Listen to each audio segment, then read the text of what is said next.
والصلاة والسلام على سيد الأنبياء والمرسلين وعلى آله وأصحابه أجمعين.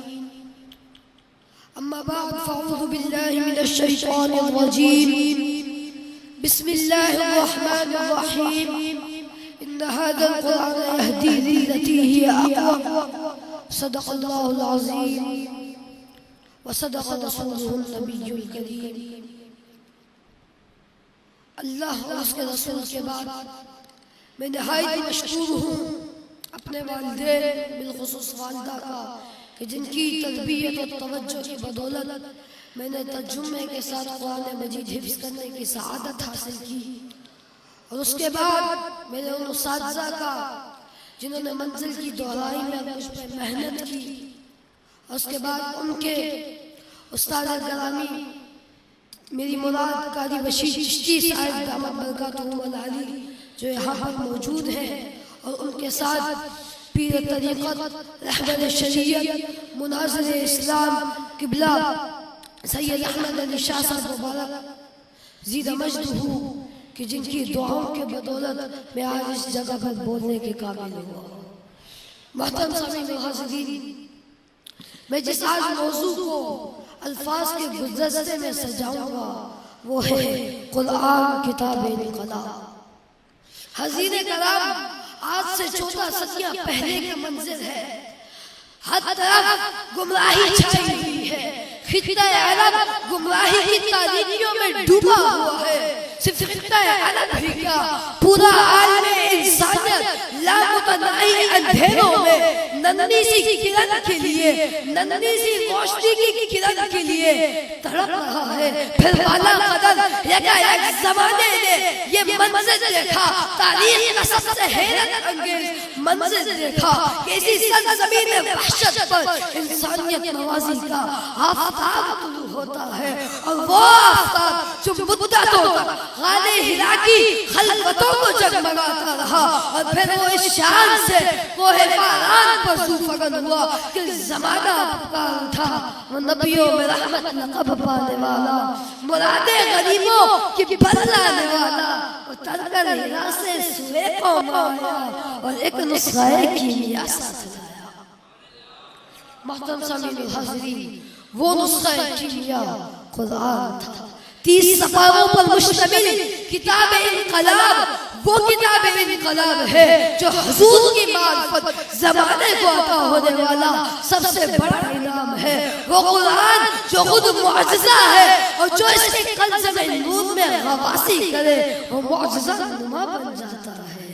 اور اس کے کتاب انقلاب سے پھوٹنے والی کتنے زلزلوں کو آفتاب اور حذف ریزوں کو مہتاب بنا دیتی ہے. محترم سامعین کرام، کتاب انقلاب سے انقلاب برپا کرنے کے لیے ایک داعی انقلاب کی ضرورت تھی، اور وہ داعی انقلاب ذات مصطفیٰ صلی اللہ علیہ وسلم تھی جو کتاب انقلاب کے خط و خال میں اس طرح ڈھل گئی تھی کہ قرآن ناطق کہلائی. یہ قرآن ناطق اس قدر جامع اور اکمل تھا کہ رب تعالیٰ نے اسے سب سے بہترین نمونہ عمل قرار دے دیا، اور پھر رب تعالیٰ نے لا رقم ولا یابس الا فی کتاب مبین فرما کر اس کتاب انقلاب کی ہمگیری اور جامعیت کا اعلان فرما دیا. محترم سامعین و حاضرین، ایک طرف کتاب انقلاب تھی تو دوسری طرف داعی انقلاب کا کردار جو بھی دامن رسول سے وابستہ ہوا وہ قرآن کے ساتھے میں ڈر گیا. غرض یہ کہ عظیم ترین انقلاب کے خطوط ابھرنے لگے، ظلمتیں چھٹنے لگی، انوار توحید ابھرنے لگے، حق کی پہچان ہوئی، باطل سے لگو ہو گیا، رہزنوں کو رہبری کا شعور اور اصنام پرستوں کو خدا واحد کا نور ملا. عزتوں سے کھیلنے والے عصمتوں کے نگہبان، عزتوں سے کھیلنے والے عصمتوں کے نگہبان اور جاہلانہ شاعری پر فخر کرنے والے حافظ قرآن بن گئے.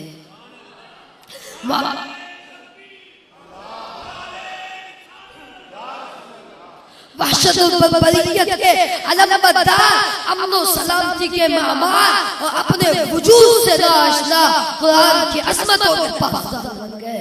محترم سامعین، غز کے تہذیب حق بری، غز یہ کہ تہذیب حق بری، تمدن پر شباب آیا، خدا بندے جہاں کے لطف و رحمت کا صحاب آیا، فضا بدلی جہاں بدلا، خدا کا انتخاب آیا، کتاب انقلاب آئی تو حسن انقلاب آیا۔ محترم سامعین و حاضرین، مذہب ہو یا سیاست، عمرانی علوم ہو یا معیشت، نظام آرائی ہو یا کشور کشائی، اصول شہریت ہو یا آداب جہانگیری، قرآن نے ہر میدان میں اپنی ہماگیری اور جمعیت کے پرچم لہرا دیے ہیں۔ سیاست اور مذہب کو ہم آہنگ رکھا تاکہ کسی بھی طور چنگیزیت کو فروغ نہ مل سکے۔ قومی معیشت کے نئے خطوط پر استوار کیا، نظام نے صدقات نافذ کیا اور کہا گیا کہ جو کچھ تمہاری ضروریات سے زیادہ ہے اسے خرچ کر دو، جو کچھ تمہاری ضروریات سے زیادہ ہے اسے راہ خدا میں خرچ کر دو۔ محترم سامعین، کتاب انقلاب کا معاشی نظام اس قدر پاکیزہ تھا، اس قدر مؤثر تھا کہ اسلامی معاشرے میں رزق حلال کو عبادت کا درجہ حاصل ہو گیا۔ زکات دینے والے تو بہت تھے مگر قبول کرنے کو کوئی تیار نہ تھا۔ قرآن نے، کتاب انقلاب نے انسانی ضابطوں کو پامال کرنے والوں کو اخلاقی ضابطوں کا پابند کیا۔ عاجز و عجیز یعنی سرمایہ دار اور مزدور کو فرائض و حقوق کا توازن عطا کیا۔ اخوت اور مسلم بھائی چارے کی فضا میں